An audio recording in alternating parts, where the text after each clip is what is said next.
پیدائش کا دور عہد طفلی کہلاتا ہے، بچپن کہلاتا ہے۔ یہ بڑی بے فکری اور آزادی کا زمانہ ہے۔ بالغ ہونے تک بندہ مکلف نہیں ہے۔ اس دور کے بارے میں علامہ اقبال جیسا فطرت کا شاعر مشرق، حکیم الامت علامہ محمد اقبال رحمۃ اللہ علیہ نے کہا تھا، درد طفلی میں اگر کوئی رلاتا تھا مجھے، درد طفلی میں، طفلی بچپن میں، درد طفلی میں اگر کوئی رلاتا تھا مجھے، شورش زنجیر در میں لطف آتا تھا مجھے، تکتے رہنا ہائے وہ پہرو تلک سوئے کمر، وہ پھٹے بادل میں بے آواز سے پا اس کا سفر۔ تو عہد طفلی، بچپن، چائلڈہڈ، یہ بندہ مکلف نہیں ہوتا احکام شریعہ کا، اس پر نماز، روزہ، حج، زکوٰۃ۔ A person until the age of a child, until the age of puberty, a child until the age of adulthood is exempted to perform religious duties. But we are commanded that we have to encourage our children to follow the teachings of Islam in their childhood period. یہ جو دور ہے، مفسرین کہتے ہیں یہ بچپن کا دور جو ہے، یہ 12 سال سے 15 سال کی درمیان کا بچہ بالغ کنسیڈر کیا جاتا ہے۔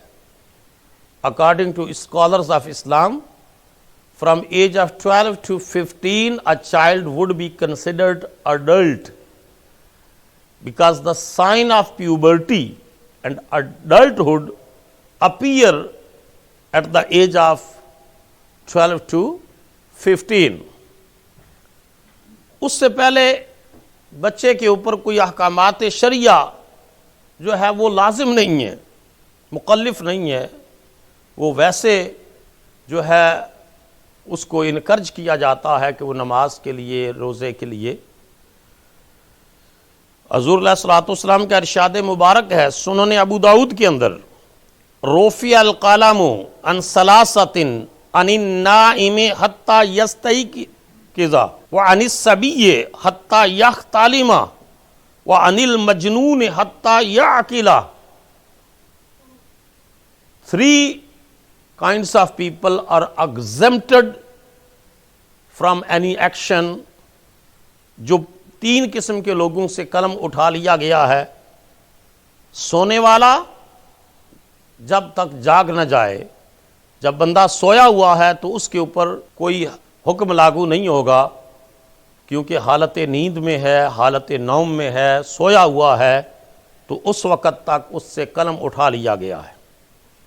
بچہ یہاں تک کہ بلوغت کی عمر کو پہنچ جائے، اور مجنون انساؤنڈ پرسن حتیٰ کہ اس کی عقل بحال ہو جائے، وہ سوچنے، سمجھنے، پرکھنے کے قابل ہو جائے۔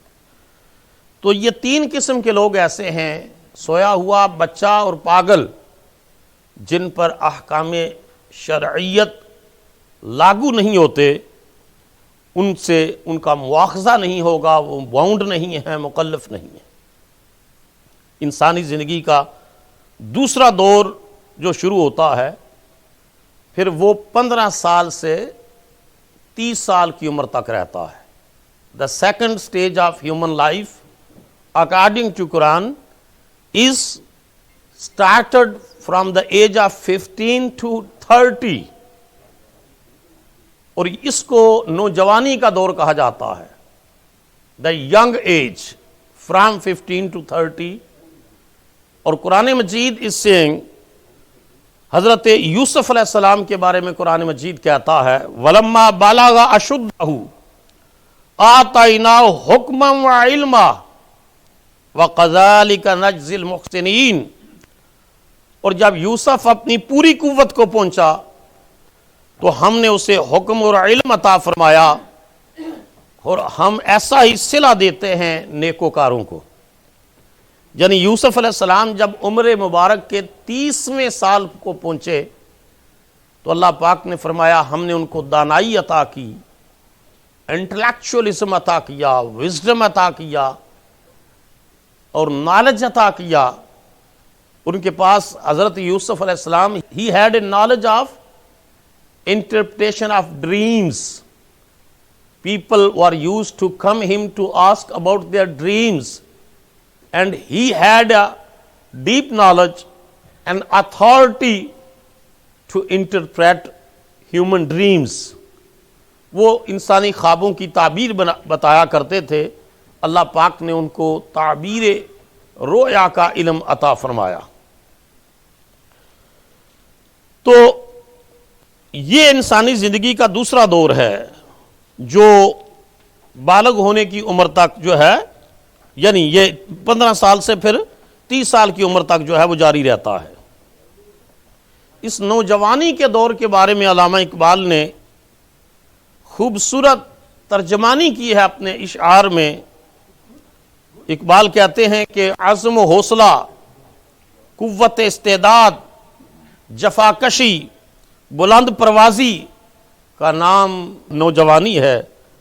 اقبال کہتے ہیں نئے انداز پائے نوجوانوں کی طبیعت نے، یہ رعنائی، یہ بیداری، یہ آزادی، یہ بے باکی، تغیر آ گیا ایسا تدبر میں تحیل میں، ہنسی سمجھ گئی گلشن میں غنچوں کی جگر چاکی.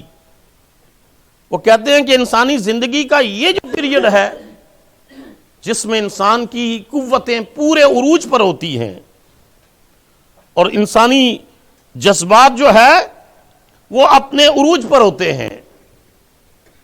30 سال کی عمر میں انسان اگر سنور جاتا ہے، کیونکہ بہکنے بٹکنے کے امکانات بہت زیادہ ہیں، تو اس کی اگلی زندگی بڑی آسان ہو جاتی ہے. اور اگر اس عمر میں وہ لاپرواہی برتتا ہے تو پھر آگے کی زندگی اس کی بڑی مشکل ہو جاتی ہے. قرآن مجید انسانی زندگی کے تیسرے دور کا ذکر کرتا ہے. پہلا دور بچپن سے لے کر 15 سال کی عمر تک کا، ایج آف پیوبرٹی تک. دوسرا 15 سے لے کر اپراکسیمیٹلی 30 ایئرس کی ایج تک. اور تیسرا 30 سال سے 50 سال کی عمر. اس کو بھی جوانی کی عمر ہی کہا جاتا ہے. پہلا بچپن، دوسرا نوجوانی اور تیسرا جوانی، 30 سے لے کر 50 سال کی عمر. اس کے بارے میں حضرت موسیٰ علیہ السلام کا ذکر قرآن مجید کرتا ہے سورہ القصص کے اندر. فرمایا وَلَمَّا بَلَغَ أَشُدَّهُ وَاسْتَوَىٰ آتَيْنَاهُ حُكْمًا وَعِلْمًا وَكَذَلِكَ نَجْزِي الْمُحْسِنِينَ. اور جب وہ پختہ عمر کو پہنچے، حضرت موسیٰ علیہ السلام کے بارے میں قرآن مجید کہہ رہا ہے جب وہ اپنی جوانی کو پہنچے، پختہ عمر کو، اور پورے زور کے اوپر ان کا شباب آیا، یعنی عمر مبارک 30 سال سے اوپر ہو گئی، تو ہم نے انہیں دانائی اور علم عطا فرمایا اور ہم نیکوکاروں کو اسی طرح جزا عطا فرمایا کرتے ہیں. اس سے زندگی کے تیسرے دور کے بارے میں معلوم ہوتا ہے کہ وہ 30 سال کے بعد کا زمانہ ہے. اور یہ 30 سے 50 سال کی عمر جو ہے بڑی پختہ قسم کی عمر ہے. اس میں انسان جس طرح اپنی طبیعت کو ڈال لیتا ہے اسی کے مطابق اس کی طبیعت ڈل جاتی ہے. نیک اور شریف لوگوں کے لیے بڑا پرسکون اور اطمینان بخش یہ زندگی کا دور ہوتا ہے. کسی شاعر نے کہا کر جوانی میں عبادت کاہلی اچھی نہیں، جب بڑھاپا آ گیا تو پھر بات کچھ بنتی نہیں. تو جوانی کے اندر شیخ سعدی بھی کہتے ہیں در جوانی توبہ کردن شیوائے پیغمبری، وقت پیری گرگ ظالم میں شود پرہیزگار. کہ جوانی میں توبہ کر لینا یہ پیغمبروں کا شیوا ہے، پیغمبروں کی سنت ہے. اس کا مطلب یہ ہے کہ جو شخص جوانی میں توبہ کر لیتا ہے اللہ پیغمبروں کے فیض سے اس کو حصہ وافر عطا فرماتا ہے. نبی اکرم صلی اللہ تعالیٰ علیہ وآلہ وسلم کا ارشاد مبارک ہے سنن ترمذی کے اندر کہ میری امت کے لوگوں کی جو عمریں ہیں وہ 60 سے 70 سال کے درمیان ہوں گی. 60 سے 70 سال کی یہ حضور نے پریڈکٹ کیا کہ میری امت کے لوگوں کی عمریں ہوں گی، اور فرمایا ان میں بہت کم ہیں جو اس سے زیادہ زندہ رہیں۔ تو ایوریج ایج آف دس امہ، average age of Muslims according to hadith of Rasulullah sallallahu alaihi wasallam is between 60 to 70، اور یہی وہ عمر ہے کہ جب انسان اس سٹیج پر پہنچ جاتا ہے تو اولاد کو حکم دیا وَقَضَىٰ رَبُّكَ أَلَّا تَعْبُدُوا إِلَّا إِيَّاهُ وَبِالْوَالِدَيْنِ إِحْسَانًا، تیرے رب نے فیصلہ کر دیا ہے عبادت اسی کی جائے، صرف ایک اللہ کی، وَبِالْوَالِدَيْنِ إِحْسَانًا، اور ماں باپ کے ساتھ حسن سلوک سے پیش آیا جائے۔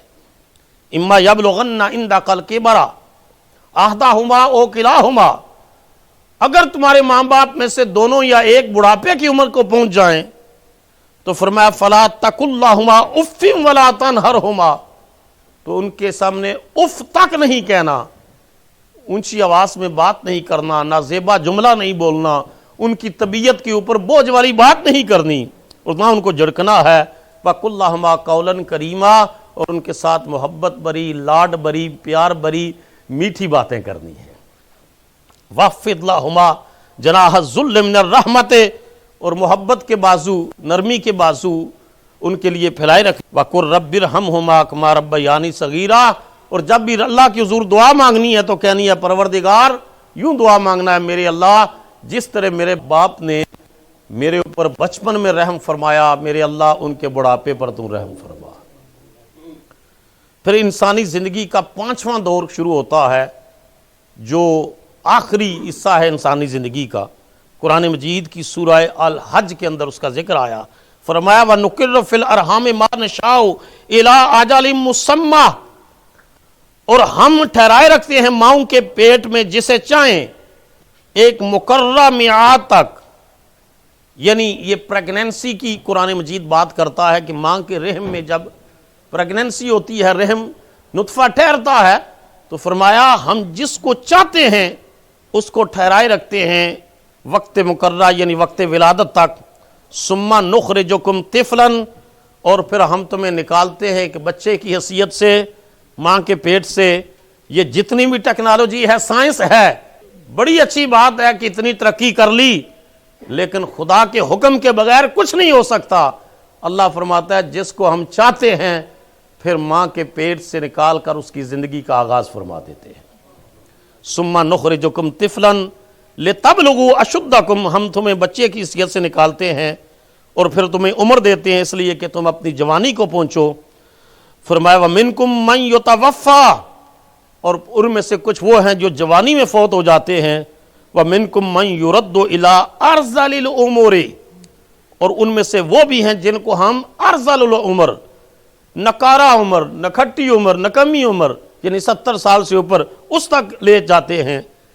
لِكَيْ لَا يَعْلَمَ مِن بَعْدِ عِلْمٍ شَيْئًا، تاکہ اتنا بڑھاپا آ جاتا ہے کہ حواس و عقل بجا نہیں رہتے، اور قرآن کہتا ہے ایسا ہو جاتا ہے کہ جیسے جاننے کے باوجود بھی کچھ نہیں جانا، کہ جاننے کے بعد کچھ نہ جانے، اس عمر تک ہم ان کو لے جاتے ہیں۔ اسی وجہ سے جو بڑھاپا ہے اس سے پہلے پہلے عبادت جب اعضاء نکارہ ہو جائیں، زیادہ حکم دیا گیا کہ اللہ کی اطاعت بندگی اور عبادت اور اللہ کی یاد تسبیح ذکر میں زیادہ سے زیادہ وقت گزاریں، کیونکہ پھر اس عمر میں انسان چلا جاتا ہے جب وضو قائم رکھنا اور کما حق ہو چیزوں کو اللہ کے حضور ادائیگی کرنا انسان کے لیے بہت مشکل ہو جاتا ہے۔